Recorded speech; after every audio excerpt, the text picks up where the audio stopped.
It's so controversial, I don't know if I should say. Okay, all right. Hey, There's a nice handshake.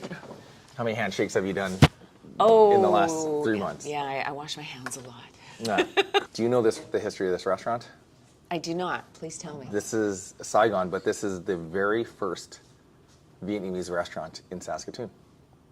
I did not know that. I'm told from my coworker that this is the very first one, and the very first version of it was beside Garden Architecture. We used to go all the time when I worked at CTV. Right. Well, I'm really excited to be here. This is awesome. Yeah, but let's just go start at the beginning. So I don't know anything about your history. Grew up on a farm just outside of Saskatoon near Blackstrap. Went to school in Hamlin, K to 12.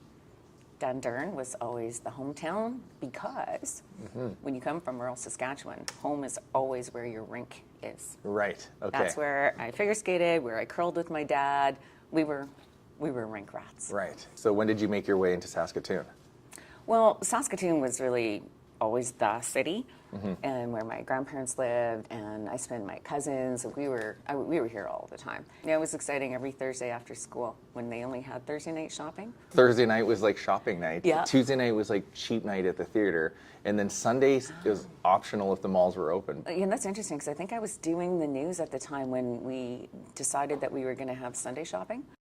I just remember it was a super contentious bylaw change to allow businesses to stay so it was a open on bylaw. Sunday because, that was, Sacred. kind of. People were pretty heated I didn't about grow up in that a church, change. so Sunday we just had nothing to do. We're just like, can't go to the mall, just sit and watch 2 channels. Interesting. 2 channels, that's right. Those Yeah. are the good old days for Rob McDonald and me because we had 86% of the timeshare of anybody who was watching any screen. Yeah. Was it CTV right away, or like tell us how you got into that world? So I went to university and got a degree, and I wanted to also get a journalism degree because they didn't have journalism in Saskatoon, but it was the 80s and interest rates were 20% and I needed a job. How old were you when you first got in there? 22. Oh, really? And then I went to CKLQ Radio, Q Country Radio in Brandon, Manitoba. And I was there for about 6 months, and then I got my first TV job in Prince Albert. And I was there for about 6 months, and then came to Saskatoon, and within those 6 months, they invited me to be the first woman anchor on the flagship 6 o'clock news. So you were only 6 months, 6 months, 6 months, and then you got an anchor job? That doesn't seem like very normal now.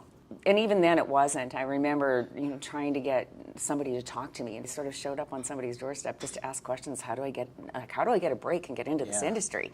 And I remember the news director at the time going, well, it's going to be 10 years before you'd be able to get a job here. Yeah. And I remember going, oh, I'll be so old. Huge viewership too, just turned compared 24. to what the ratings might be compared to now. You had a huge audience probably in Saskatoon. Who's your Local co-anchor at the TV time? was a it big Rob? deal back then. Rob McDonald was my co-anchor. You know how controversial it is when people talk about pizza with pineapple? I'm a big sweet and savory fan guy. What about you? Are you a pineapple? It's so controversial, I don't know if I should say, but I it do doesn't- have a strong opinion. Are you against it?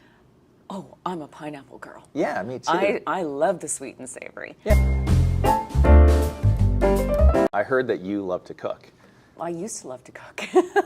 Yeah. When I had time and when I, had a family, that was at home, it was really enjoyable for me to cook a meal, especially on the weekends, and So if you're not invite cooking, what are you people doing? over. And, well, sorry, this is the sad part, but yeah, my husband passed away, and my kids are growing up, and so very often it's just me.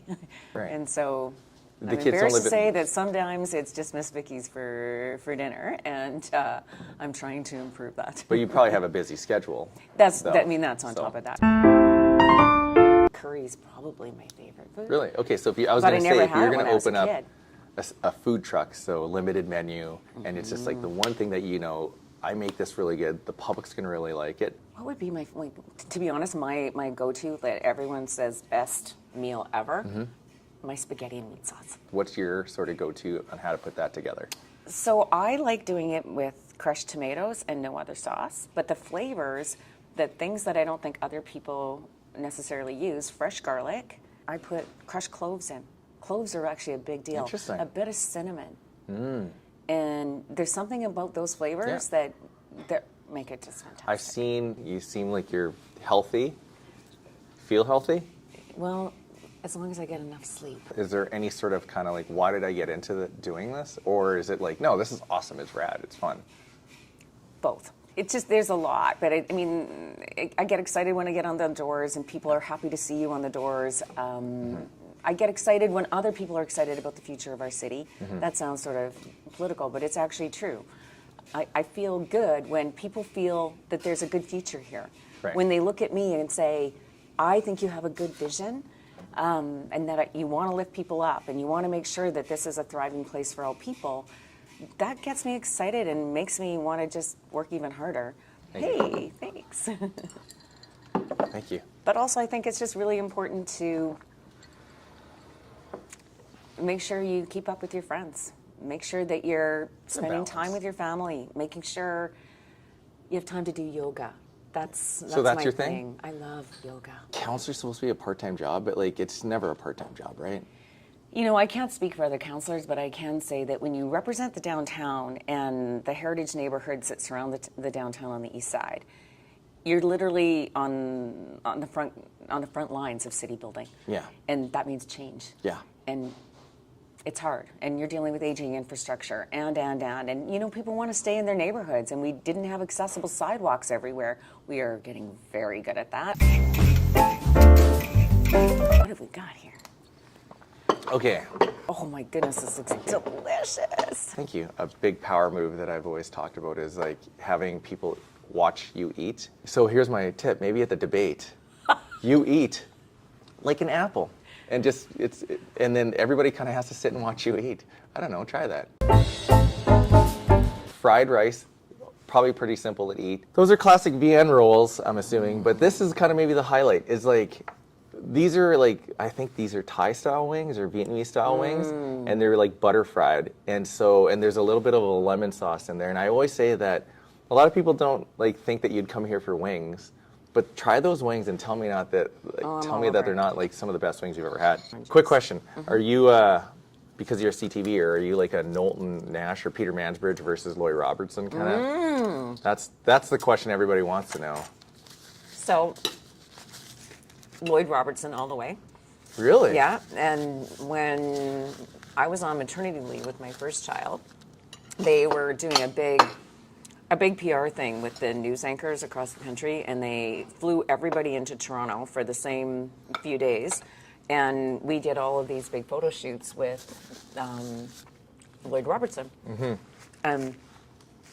I was a new mom. Like, I think Casey would have been 3 months old maybe, and Lloyd went immediately to pick up Casey, and I've got pictures of him looking at Casey and holding my son. It was so awesome. So there's a special place for. Oh yeah, Lloyd Robertson's the sweetest man. These are delicious, by the way. They're really Aren't good they? with the lemon. Like, I was going to ask you a question about like what would be in your capsule for the top 4 chocolate bars. okay, fun fact. I don't really like chocolate. I can tell you the ones that I've loved throughout my life. Okay. So O. Henry, Crunchy Bar, They're different enough. Wig Wag.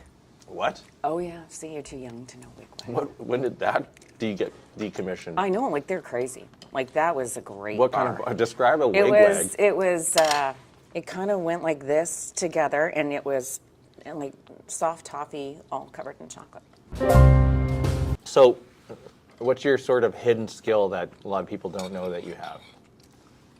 Well, I was just talking about. I mean, I think that when you just grow up doing stuff and you do it a lot, you can get good at it. But I'm today years old, and I still love slalom skiing. Like I enjoy it. Like one ski.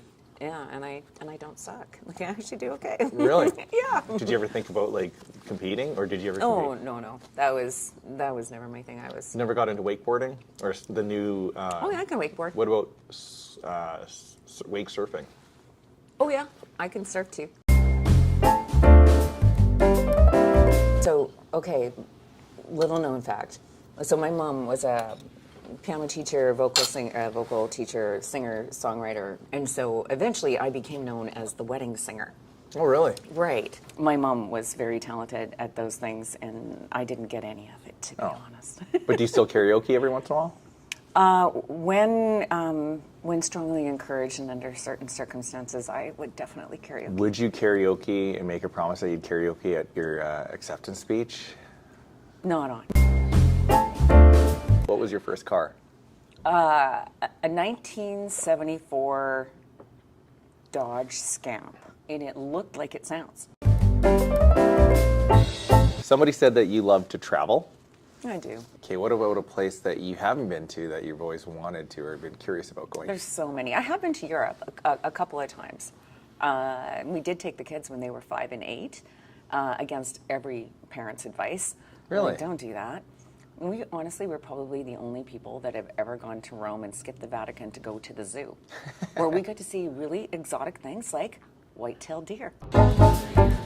When you have that role, there's something that feels important to people, that you just show up. You said show up. It's funny. I said I didn't do much research. I Googled your name last night, and one of the first articles that showed up was that you had perfect attendance, like as a counselor. And it was like you were the only one that had like a perfect attendance for attending the counselor meetings, which is pretty funny that you're saying it's important to show up, but you are notorious for showing up. Yes, I mean, I feel an obligation, and I do think, especially in that first term, I had so much to learn, and I took it very seriously. And like I said, I represent an area of the city that is on the front lines of city building, and so there's contentious issues, and there's things that people need help with, and I felt that I just needed to make sure that I was present and paying attention and advocating as hard as I could, even though I know not everybody agrees with the decisions you make, and that's hard, because I don't like disappointing people either. I want to make sure that we are understanding in a way that helps us move ahead, like in a way that's good for everybody. But not everyone's going to view it that way, and so sometimes you just have to stand in the fire and make those tough calls. But you're a good reader because you're in a book club. So like reading is natural. And you read. And everybody knows that's what book clubs are all about. Your whole life reading. is reading. Think about teleprompters, I'm kind of teasing books. a little bit.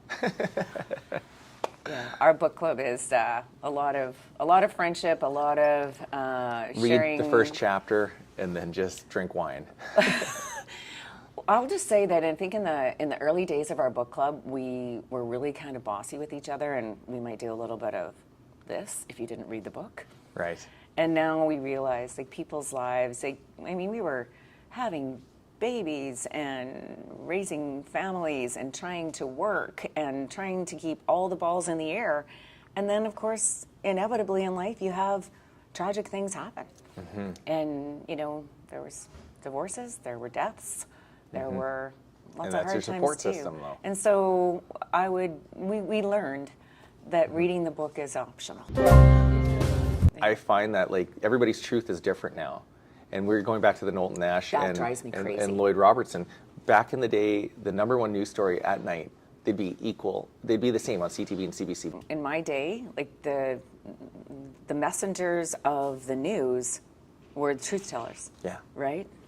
And now, people use their own social media, and the algorithms feed into whatever they decide they might think they want to believe to be true.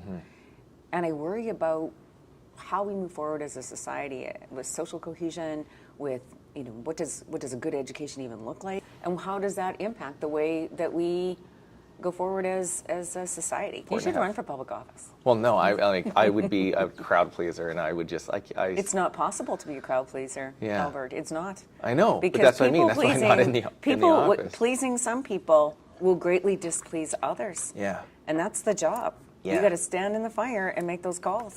At work, I always tell people I've never left a girlfriend, and I've never fired anybody. I'm confident in a lot of things I say, and I get fired up. But like when it comes down to like completely changing somebody's life, I'm like, I don't know if I can do it. Do you have kids? Yeah, I have kids, so yeah. Well, They'll teach me. You should start to learn very quickly that you can't please them all the time and keep them alive. For sure, exactly. I think that wise leadership, it's that old adage, you plant trees, the shade of which she shall never enjoy. Exactly. And that's okay. So, That's the job. see, In my view, that's that is the why job. I wouldn't be a good politician. It's because I just want to like sit in the shade of the tree that I planted all day. So you're more altruistic than I am. Well, who knows? I think you might, as you start raising your family, maybe have a different opinion. Thanks so much for having lunch with me. This was fantastic. Thank you. I think it was more like getting your interest out. So I'm just like interested. So that's not the only thing. So am I. And I guess Yeah. that's what leadership looks like. You teach and learn together. For sure. I don't have all the answers. Yeah. But when I talk to you and we build a relationship, That's what we leadership change the is. world Yeah. a little bit at a time.